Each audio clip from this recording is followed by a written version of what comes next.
lalpa chi fakin om lo se thuma pakhat han nei lok ka duwa lai ka chut lai khan ka thin lunga lom na deuh mai ka neya ni dang ka tong trai na thin ani a amai ro chi sanina ka thin lunga athar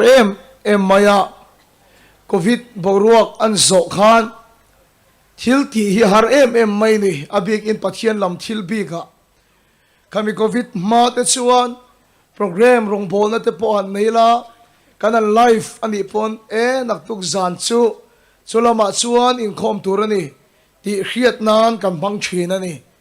nema sila covid live vel khan in lama yen kan in thung nge tang puya covid an zowa ta chuan kana live ani pon in lama ka en mayang kan ti ta sel maya a chualam pangai chuan in lam panga em mai in lam panga tanga chim mai kha pathian lama yen kan sam ta zo ka ni chutiang ani rual chuan sual ka ti chuang lova he khovel thil hlim om lam panga ero chuan kan kal rui maya la mual pon min dol me lova tiang angan ti na muni min dol lo sel maya ma se biak in ero chu athol tel maya kan zan rei om ta lo tial boka Mizoram ta la tong trai chin te tan chuan ril ru amangang du khop mai nema sela chuti lai chuan kei pona mak ka tia hemi muna hian keile kan tim te kan tel ve hi kan loma amak kan ti tak zeta lalpan hetiangang mun le hetianga an bua sai le hi kan lom tak zeta abik takin elaya rangwa mual ron thengat te phei hi chu lalpa hian malawan som na sa don tak chawem hi ka ti mol mai ni thu hi soi to mia lo ma ila kain thilunga thok tu kha lalpa ania babulan lui kama ten ting tang an tuma lungleng takin lalpa an fak china ni tiang kha Mizoram ya re thok maya kan fak zai thom te lim ta kan lam mup na mel mu tur ko khana tam ta lo nema sila helai muna lalpa kan fak na thom thang vel hian Mizoram chu khoi le se ka van du em lalpa mi de kai tho le se tu na he Mizoram mi na mo ni ka khiat choi hi ni rong bol tu cha chu ani tam to nin ka khia ron chuak zel ro se nema sila kan mo chu in lung rual na te nin ka khia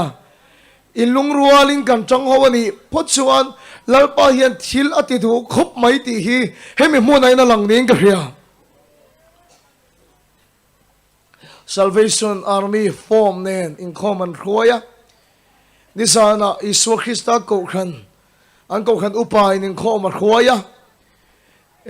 ta kan savan in lung rual takin hemi muna hian lalpa kan faktlang ani chu kan ram hian amamo ta ni te pon ka khia thil kan ti ni chuan to phun anei china maselal pa tharau ero chon na la thok zelang ti kan ring tlata chumi ani awang chuan he camping a tel tura in thinlunga lalpan thua soyani phot chuan ron ti puitling ro helai zanina thu kan soi tur hi ka soi chak to khop mai ten thila ka chak to ani chak chu amero chu te ka phura thil ti thei ani lova ka soi ngai no ma eng mom se oma ni lo ani pathian thu dang lam na choi hi nia tharau thiang li mina ti nu na ngai ani ka soi chak kan ti na champo ka thilunga tak na thwang ania hetia chia le he ai na hian lalpan in thilunga thokse ti hi ka tong trai na nia keima lam su ka in ring tok lo khop mai mi khing lama sung kong eng kima deu tho ka in ring tok lo vin ka khria ma se lalpan mangai chauti ka khria kan he na in puang po in mena a in puang ve du ti ka khria ta wangin chu lalpa tharau sak na ringin he thu cha hi ne na lalpa vekin puang mol ro se Bible chang mun hi mi kan chiar ange Johana bong riat chang som thum le pani na Johana bong riat chang som thum le pani na tin thutak in khria anga thutak chuan boy aba nang cheu thutak chuan nadaboya ta apa nang che sual salbe na lakata apa nang che thutak in khianga thutak chuan boy apa nang cheo tirko te thil ti bung khat chang riat na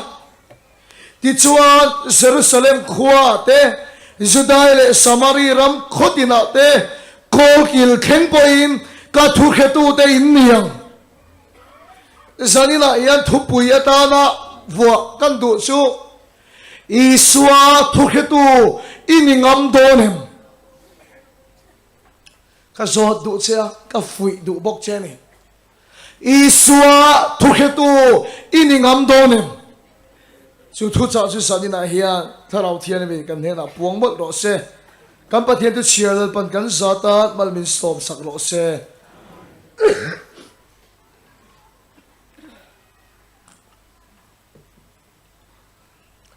pathian ni liam ta khan setanan da pakhat ma anei tolo ti mangin pathian thu cha kan ngai kha mi chen ka chu ni ngai kha anga chen kha chu lo khe fu lo kan om pal theya zanin thu a fia zok nan tlem te kan seilang le lok teang he khobeli pathian in engwangin nge asiam mi tam tak suan kan ramani lo setena ramani te kan ti mai mai ngai kha chiang ro ko na khoi takin kan ramani lo setena ramani te kan ti mai mai ne ma selalal pa chuan he khobeli engwangin nge asiam kan ti chuan setana le atir ko te ta na siam lava setana le a ho te ramatan adin heklo lalpa supaki lo se engwangin nge he khobeli asiam kan ti chuan lalpa chuan mangai fa an puya siam nang ma le keima tan he khobeli asiama adinani mi khing da che na na siamani isaya bung somli panga chang som pariya ta soya setana khobela ni lova setana ta na siama ni lova nang ma le keima tan he khobel hi lalpa cross sa thi namangin chiam takina ti khom ta he khobela la na le athu nei na song song chu hip thain cross sa cho me ba ti chon he khobel hi setana ramani ta lo setana ta pakhat ma alai ta lo thulai na chan pakhat ma alai ta lo alal na le athu nei na chu cross sa chon hlipin chung te chu main cross so la ga setana ti tom na la manta mangangin nom chin lawin nom chin thamuang takin nom to ro kein khovel kangam ta cross sa setana chu ati thom ta cross sa setana chu me ta unaw to ni china bible ka chial so ta ka khan tirko te thilti bung khat chang ri ta son kharau thilim chu pentecost nia natakin ron thenga Judai rama Samari rama kokil thengpon chu pathian mi ta chumo Iswa Krista cross a ne na Calvary cross ne na thu puan turin athu khetu ni turin kokil thengpon lalpa chuan ami ta chu thirta Calvary ne na ro phui puan turin ami ta chu thirta Jerusalem khwa Judaya Samari ram kokil theng point ka thu khetu te niang cross ne na thu khetu ni turin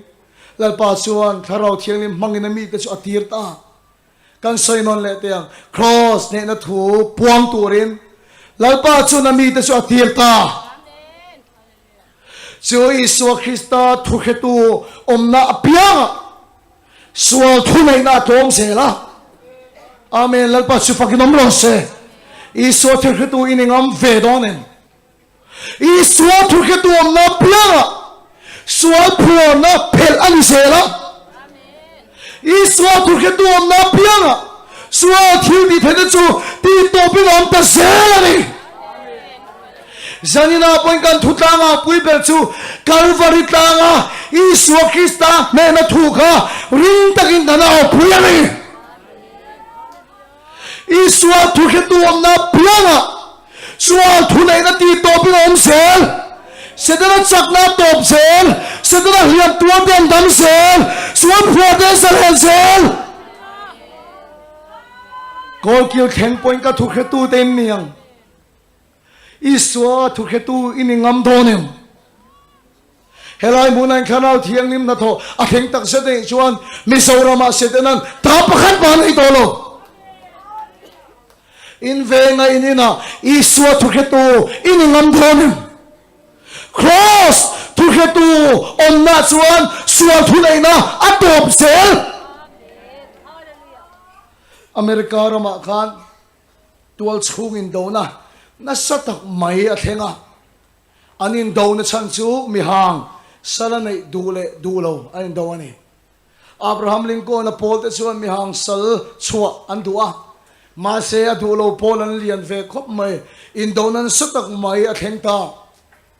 ti chuan rei tak anin do nuwa chuan Abraham Lincoln na telam chu mak khop mai an tul ta zok khat mai ni sal chua du lam kan tul ta khat mai ni ta chuan Abraham Lincoln na sipai pakhat chuan an president bula chuan pu president hei kan tol zel maya lalpa hi kan lama atang chem ti na zo ta ni Abraham Lincoln na chan na ya moi ka te enga nge mo lalpa hi kan lama atang em ti min zo le ke ma ni zo in en fia tur kan ni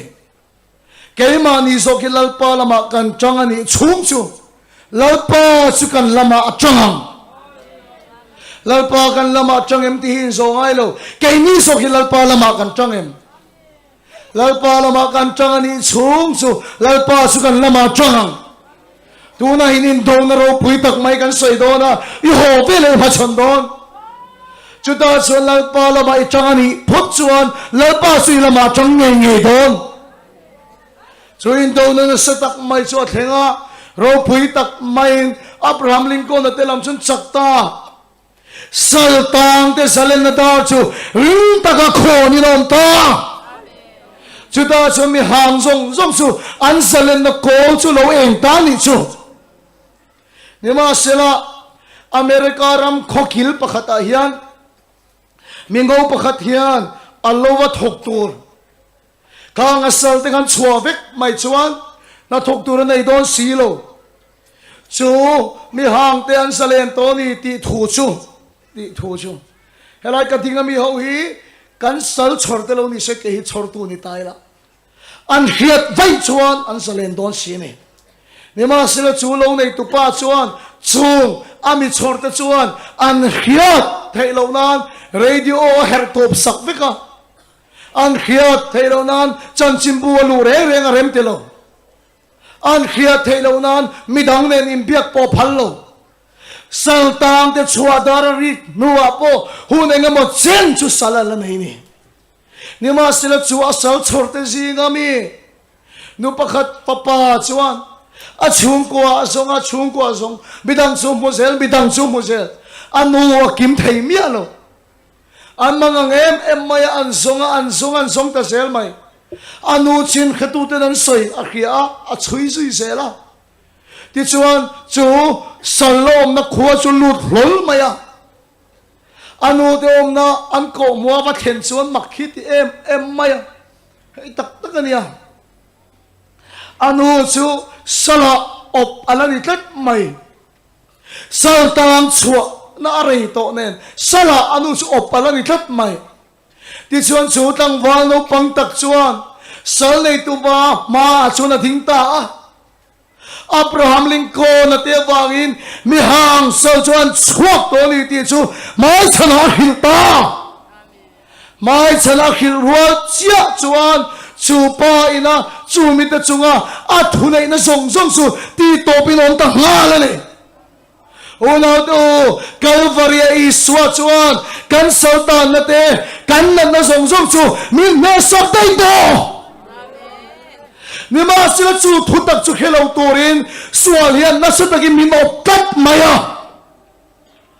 na satakin min op na sani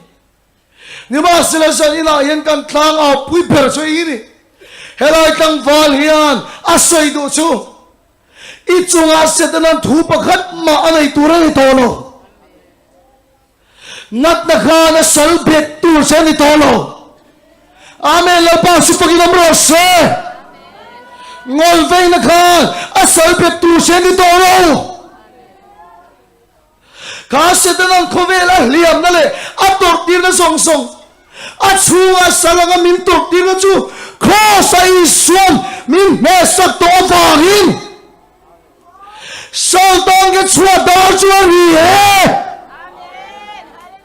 Amen. Lalpa si Panginoon Rose. Itsunga setanan obbe na chantu siya na itolo. Nat nakhan nang ma tunay na chantu pakat ma na itolo. Kaswa na salbet tuin chung ko obbe tu khan obbe na chantu siya pakat ma na itolo. Kaswa tilki tena chu cross up di klominom ta. Nat na tunay na chuti klominom ta. Tutak ikhya nga boya tapi bari lomang. Tutak ikhya. Tutak chu inge. Tutak chu. Tak dawin tukan soy may donem niyang. Kampatian tu chuan. Tharaw le tutakin chibayam buk turani atia. Premoyan lamin kay khuay la hian alim thei vur mai sia pero lim na ni ro pui chu e nga ti pa chu nui vur mai sia la nia awan taklo em o kan ban to mai don em ni tharaw le thu takin chibayam bu kang ti ni boksia thu tak chu enge tak do ti hiam niang Ison kay hikong le thutak le nun na chugani tharaw dik ta kalaw thenu chon thutak zong zong a khoi lu tang cheo tharaw thilim chuan enga momin khoi lu alo tum tharaw thilim chuan eng momin khiat tir tum thutak che nge kan ti chuan zona bung som pariat chang som thum le pasaria pilata ma I suwa adin khan mo pilata ma adin khan Pilata chon iswa ka chu lalini elo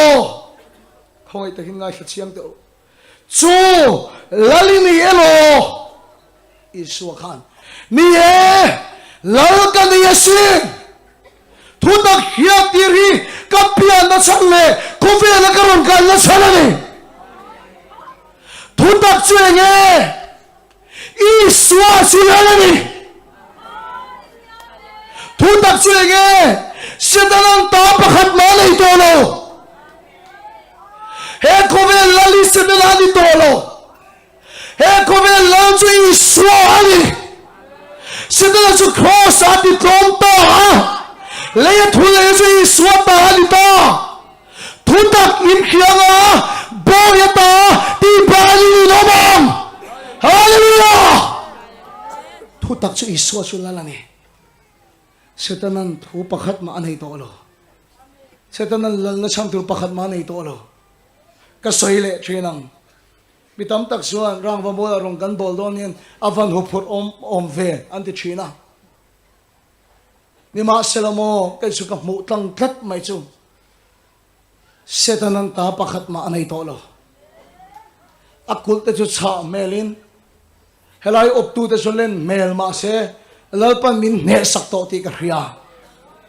lalpan min peto ti ka hriya thutak kan pulona nga saltang yan salen sil don helay thutang yan amamo cho iswa thuketu amamo iswa thuketu amnapianga saltang yan salen chin Calvary tukitu lampa namamo Calvary ajo sedana koma Iswa chu lalani niye lalkan yasin thutak khriat iri kapien na sanle khobela karon kala chanani thutak chu isu chu lalani nat na khalala nilo ngolvei na khalala nilo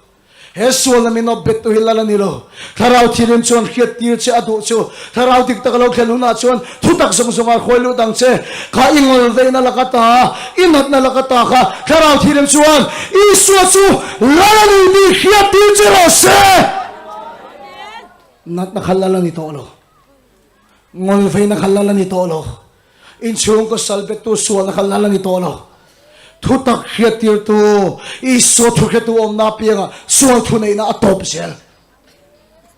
I so thu khetu iningam donem Calvary ne na thu khetu iningam donem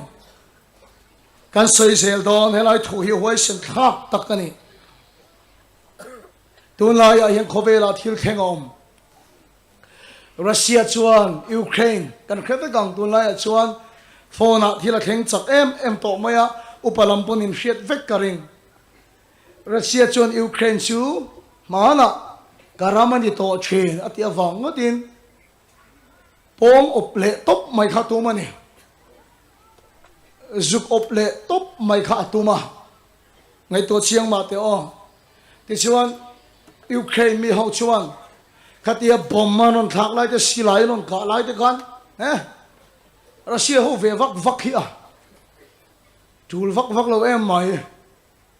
ti lo ngot se om me lo ang tro bomma ron thak le dup mai se la tul lo em mai a silai ron kap le pup pup mai a ve vak vak lom chuana ti lo ngot se om lo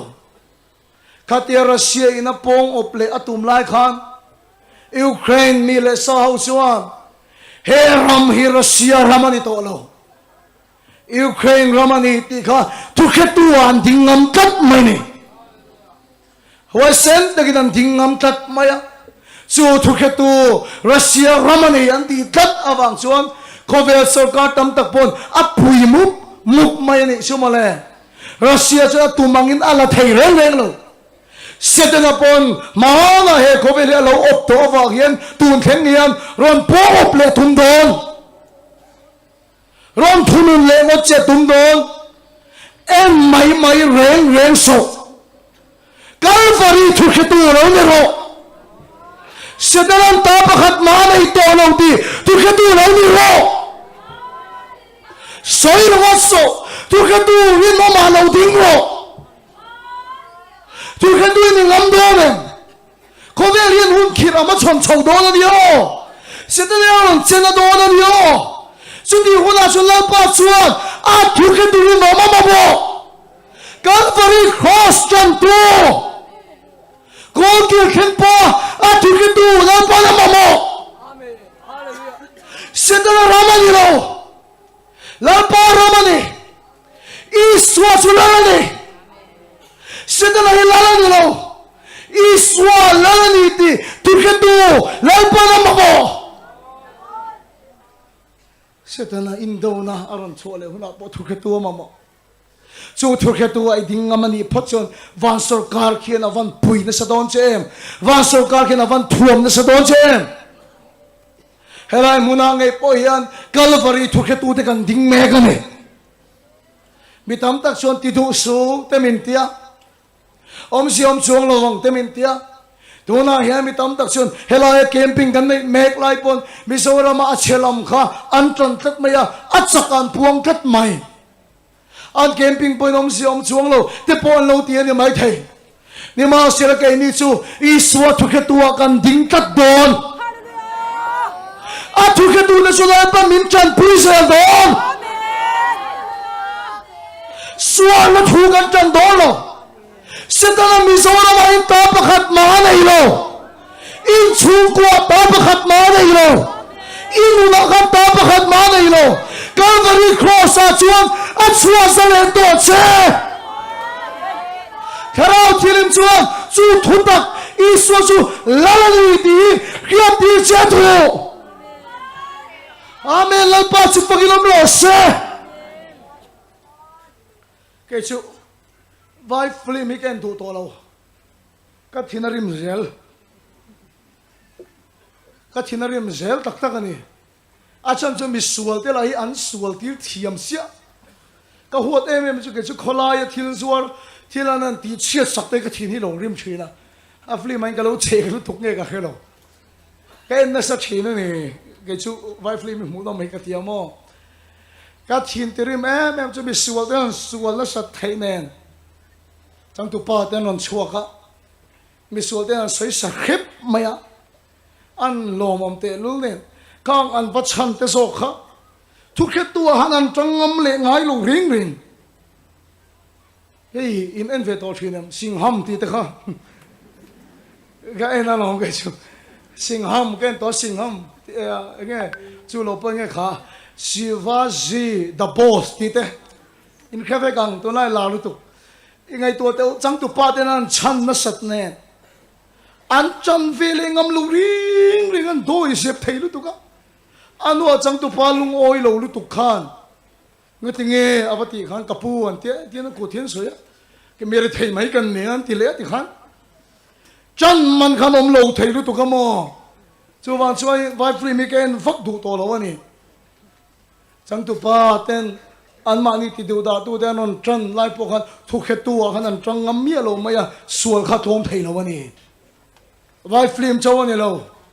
I so hun lai pa ni so sil tir te po khan lo ni chia ani chu I so ro rel na ma din lai khan lal khe sin ani achung sang khan rel ni hai to chiang ma te ami thikai tho na bul chia ding zohana po khan I so chan ngam that lo a phar ti thiang lim na bul ding an jia po khan I so chan ngam chung lo mel dang la matanga telve jagopang e pokhan iswa achangam chung lova achang per ti punlaya lola tu ve nge sirti te pon iswa kan changam chung lo unaw to iswa thil ti thaisia kan mutam ta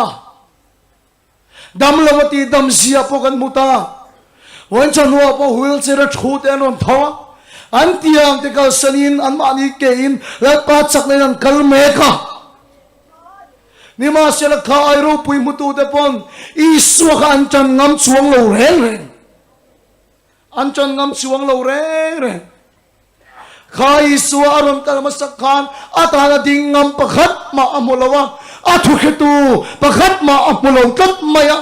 san he ji na mi te pon iswa pom tu nom ni ma sila iswa an chan ngam chuang lo ni ma sila tun huna ve thung chuan mi te ma mi chan chu ka pa wa na mi ma ka chan veang mi te ma mi chan lo chu ka pa wa na mi ma ka chan lo wang iswa hian tun huna chuan a thu khe tu hua thua Calvary ne na ro pui ma chuan tu ma mo he khomera suneng thilpo lo kheng ma se iswa thukhetu rinom hilalpam mu amamoni engtika nge zirtir te khan lo huaisen engtika change iswa thukhetu anlo ningam Pentecost ni an ne na tharau thiang ni ma lo khenga Korin thong kat bung so pani chang thu ma chuan tharau thilima chok lo chuan tu man I soilal pani an ti thengai lo he thui ka chiar tir hian ka he thiam lo khop mai ka rong bol tu ka hiat thiam vak lo zong pon lalpa chu fakin omro se an ti hian tharau thilima tang lo chuan Bible ati thailo ati sia lalpa chu fakin omro sen ti thak mai ti in ka hiat thiam vak lo po hi ka ril ruwa hian kan hial ngam ngai lo ani in khatiam ka sai tum chu min engang pon kho sama se adik zan lo ani ache da ni katia po hian lalpa ro pui bero se anan ti le si chuan helai Bible thui ka khathiam lo thin ni ma se helai kharau thiang lim a chok lo chuan ati hi tharau thilima chok lo chuan iswa chu lalpa ni anti thei ngai lo ka iswa thu khitu ni ngam ngai lo te kha Pentecost ni an ne na tharau thilima lo khem chuan chu tharau thilin chuan iswa chu an ma ni a choi moi ta tharau thilima lo khem tak nuwa chuan iswa chu lalpa ni ti kha atop thel lan chan ngap khat Amen lalpa supagin mo se lungan den lum lai te tel sowan thak lai te pon tharau thilima chau lo chuan iswa chu lalpa ni an ti thei ngai lo tharau thilim wangin iswa chu lalpa ni ti kha an phuang ngat mai chu mo le lalpa supagin mo se an phuang ngat mai ni iswa thukhetu omna pianga lalpan rama zausel tharau thiang liminati huai avela thil kheng ni lo tharau thiang liminati huai tharau thilimin mani iswa choi moi tharau thilima tangchun iswa chu lalpa ani ti an puang kan soi fia don mang o e thu ya huai sen thak em na chan chu lalpan kan thil ti min ron khiat pui naum he lalpan kan thil ti min ron witness omani remoi te zai khoi po lalpan voi tam ta ka witness a an zai khoi tang ten dam na chang anom chin ani ro pui ka ti em chu sai ha rong kan bol tumin kan ching chang per tu tang wal ruat pui he a ching chang per ti azu ta tang hen beng in dam na chang ani ama khop mai keipo ka tel lo ta chu a ching chang zu ta tang ro thian mo beng adam ro mai ni chu ruat pui a ching chang per lalpan ron witness na ani kan thu soi lalpan miron witness na aom voin ta ya in leng kan ne ya ro pui khop mai helaya rong bo na hi silong nei grimsa hospital a chuap a thin a cancer try dar dek to stage 4 ani hela youtube patang lo enve nat na kana ulai kana lo luak ve ni chu cancer stage 4 khamo diaper nen khatian na takom to kha ti chon dam main ti tlat maya ama kana in khiat huai ai khiat chian em awangin min reformero ai zolan ti ta ai zolan ron hota an medical lekha kengin zema boka zani nan kan singa telenge chung ka saita chu zema bokan vakala silonga mi ta muang chin an mo nima sila khan nat na alwak chu atang khan akele mai vung song song so re ta tat maya phekok bun thai ngai reng lo na bun thaya ti chuan tu na chuan voina lom takin an chang chi mirun khela medical report an nei vek a chuap le a thina cancer try da reng kha an test le pon cancer khik pakhat man mu to lawani amen lel pa chu fakinam ro se zani nan kan singa chu mi ta chung ko chon thu ni chu helai rong bo na him tha kha lalpan miron khiat puya miron witness ani nima sila tu na ka saidu taka chu lalpan kan thil ti miron witness na miron chan na ni lawin nang ma zo khan lalpa i chan ve ngamangem nang ma zo khan i soi lalani ti i witness ve ngamangem chu kharau thing le ma tong lo chuan a thei lo miron witness now nang ma khan i so chu lalani ti i witness ngamangem i chan ngamangem covid wang lai tak khan kan khang lok phun chonga khwan OKM home addiction tar ngolvetan da lu na thina oma mi engama za thum chuang an oma covid in an home khalu chilani an kaina sa em maya ti chuan WhatsApp group hin ron siama an ma ni dam doi man tu te an ei tu te i pengu miang te in thanem ngai de in WhatsApp group an siama ni khatila kan ka thinlunga yan tharau thiang limin iswa chu lalani ti chan turi miron ti thlat maya poisa kan tho kho manga dam doi kan leyanga lalpan malaso mangan damang 1 2 poisa kan tho kho mang 1 kan suk peang lalpan malaso mang 2 enga tinge mo lalpa hian direct in ati dam thereng alo mo le iswa chu lalani ti kha center khan suk chanangai covid in abo boy lai khan iswa chu lalani ti suk chanangai kat lalpa miron witness ani lawin iswa ka lalani ti kan suk chan lamangem ta chuan an ho to no ka bia karon kaldon katia makati khop mai karon kaldon tho katia kan thiam pa pakhat nen motoring kan tan tha ka motor chiat chua lai khan ne nor ngai reng mai lai hi ne chuan kan suk khen kha kha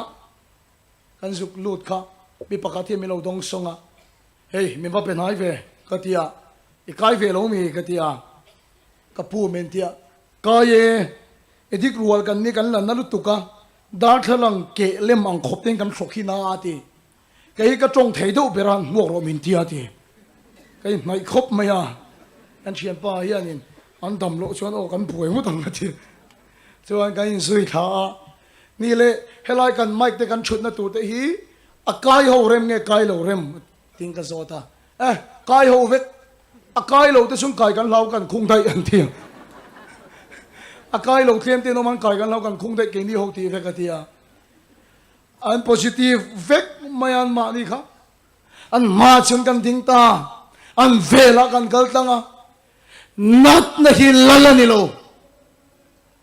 Setanan he kovela liam na manrua zong zong hi ama chopin cross ti to mani to a isu chun lala ni ti kan suk chana isu Calvary cross tu hetu kan suk chana ni nat na te isu Krista mi kan suk khawa lal pamirat witness na ni lo kan dam lo te ma kan isu chun lala ni ti kan chana ni amen lal pa su fakin omro se kanan chanta kan chong chai nat na ma isu chun lala ni kharau thile ma tang lo cho ti thei mia lo sob le chilin isu chun lala ni ti kan chan lai khan an khoka tang an ka tang ke chero luak chuaka an covid na na khik te chero luak chuaka ban phare na awaron chapa ka khok na sob le chila dam ka khosi kare an teron chap chuak sup sup maya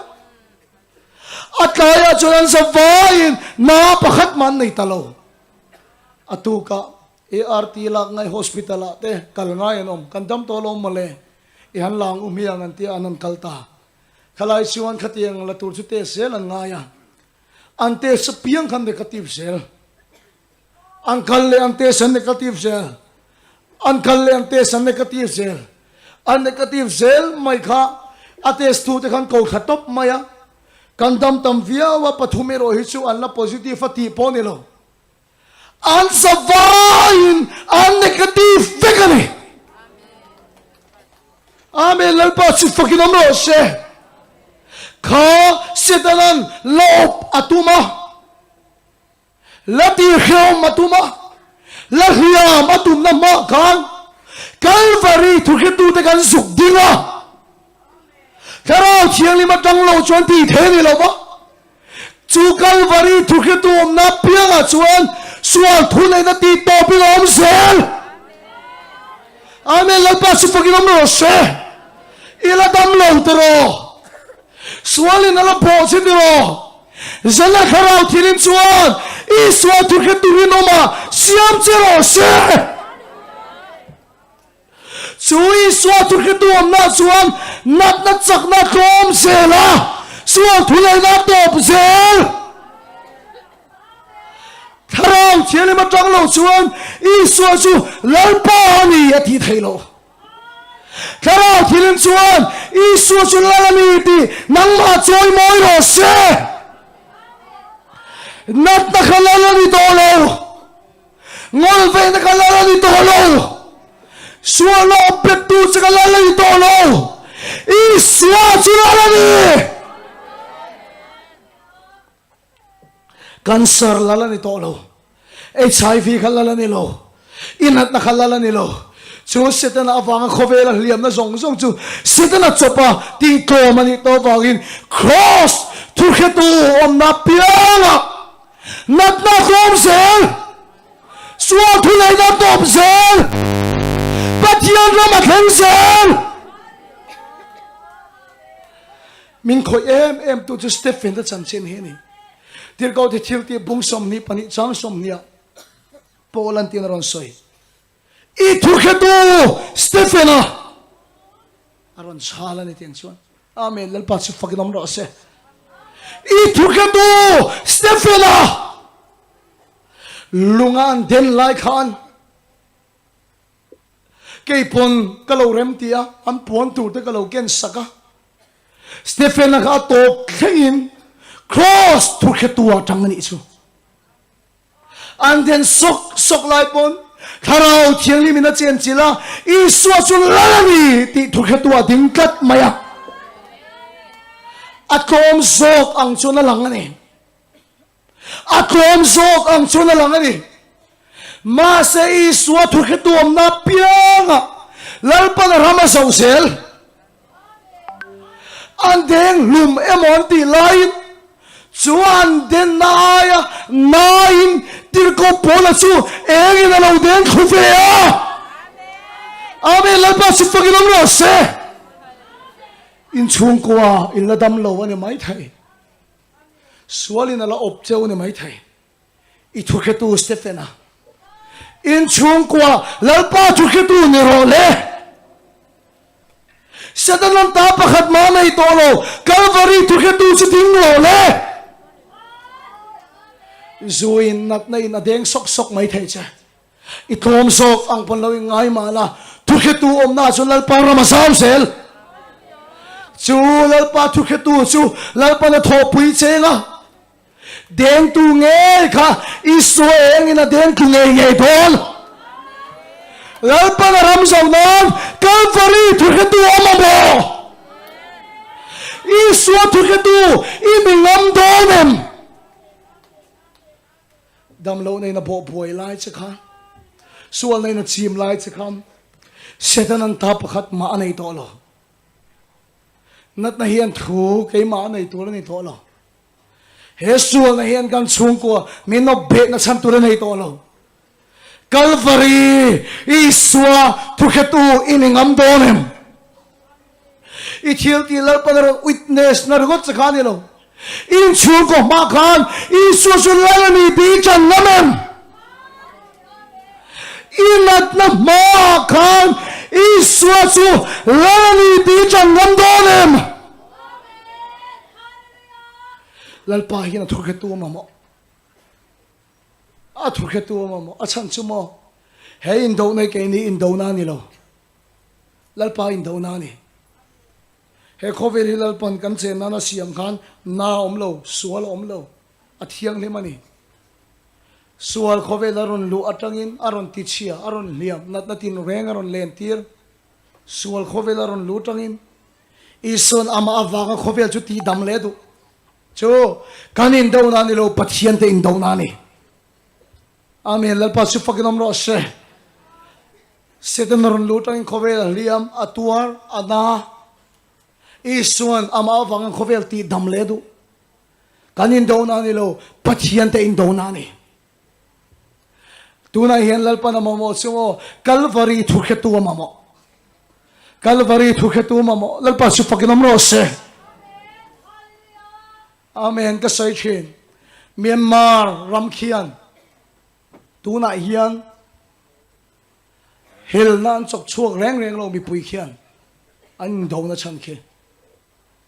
chiang takin in than puya khi sipai sarkar ki atlom to ni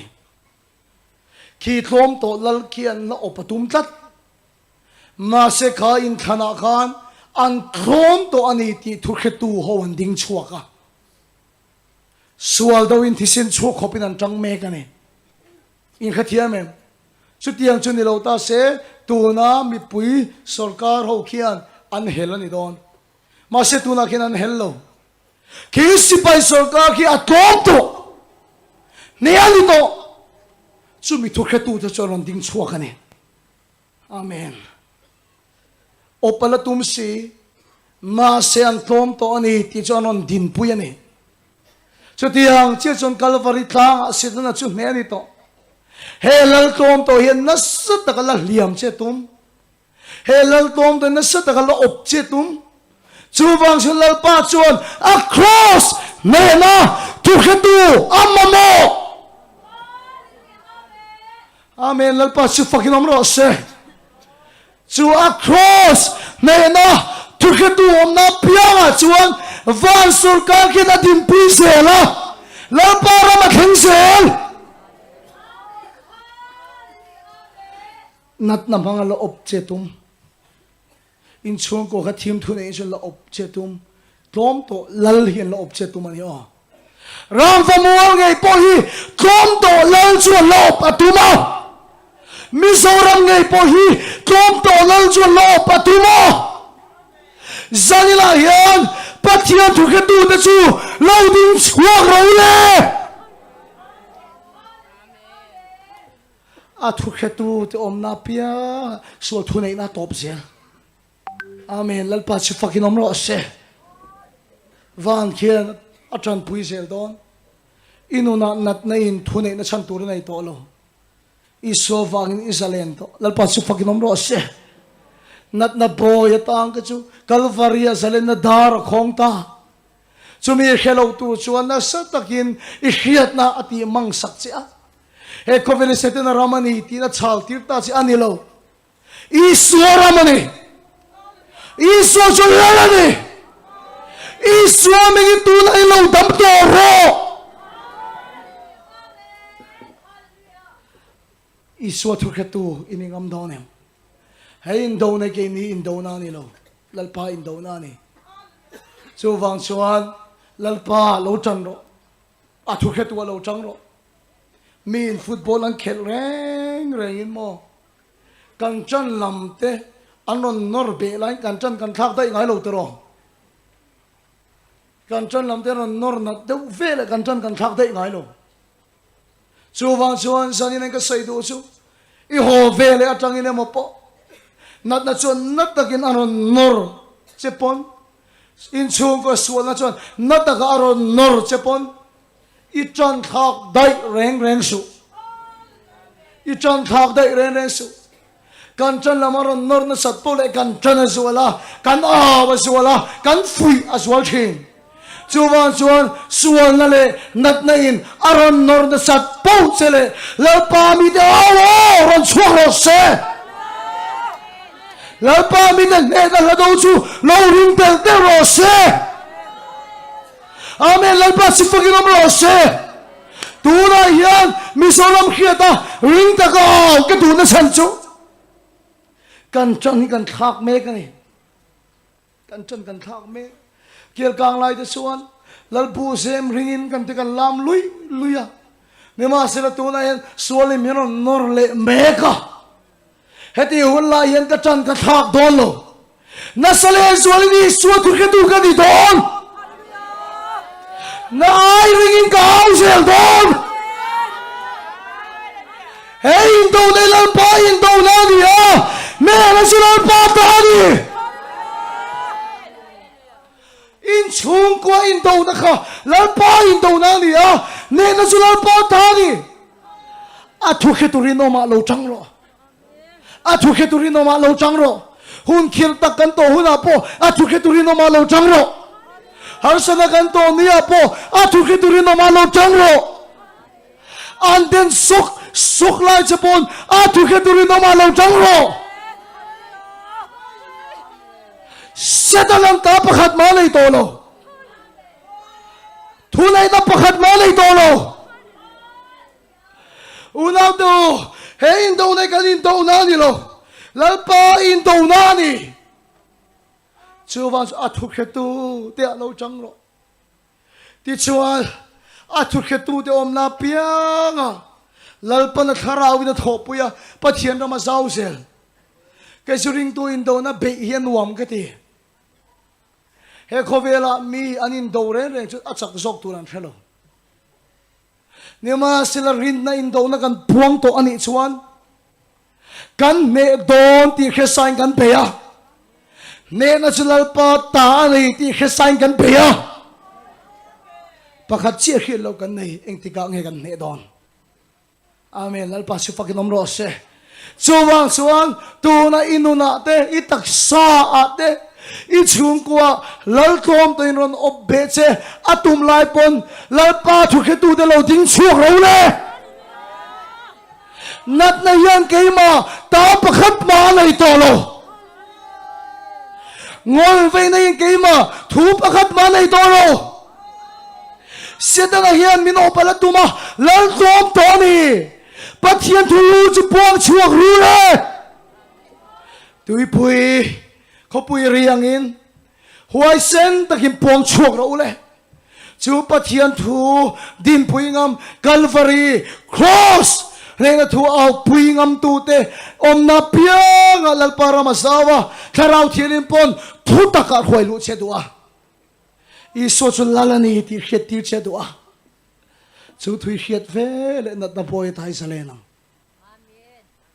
tharau thile matang lo chen iso chu lalpa ni ti a hriat theilo tharau thilen chuan inuna ngol veina ka lalani to lo ti hriat tir chero se ngol veina salata chu lo chuakang che nat na khalalani to lo iso chu lalani anor be na sat pau chele mo isoi chan chu lo ti sual ro isoi chan chu lo ti sual ro lo aw ring ro ai na sale sualin ne na chu lo pa ta ni ti lo wa chu pui se ro chui suwa thu ke tu om na pianga suwa thu nei na le thiu di theina atop zel lalpan kan thil ti miron witness ngunta tuna hin lalpan amamo chu athur ke tu amamo kol kil theng po calvary thur ke tu amamo calvary a chun inat na atom to calvary a chun ingol veina ne ani to calvary a chun sul phuar na phel ani ta chu calvary thur ke tu rin ma chuan tharau thilemin siam chero se in chung ko khan setanan ta pakhat ma nei lo thunei na cham tu pakhat ma nei lo I so thur ke tu ni ina holero I so thur ke tu ni in venga kilero I so thur ke tu ni in na ma hoi sem da gin dingro I so thur ke tu ni I har sat na ma khan hoi sem da gin dingro a thur ke tu te om na chuan lalpa tharau in om puya eng in chuna lalpa ramazau zelani lalpa na thur ke tu rinoma siam che se I so thur ke tu inat na ma in chung ko op tu ma han iningam donem setanan ta pakhat ma nei to lo thutak in khianga boy abanang cheu thutak che nge I suwa chu lalani I suwa chu lalani kan thusai lalpan kan satan malmin som sakro se pathiama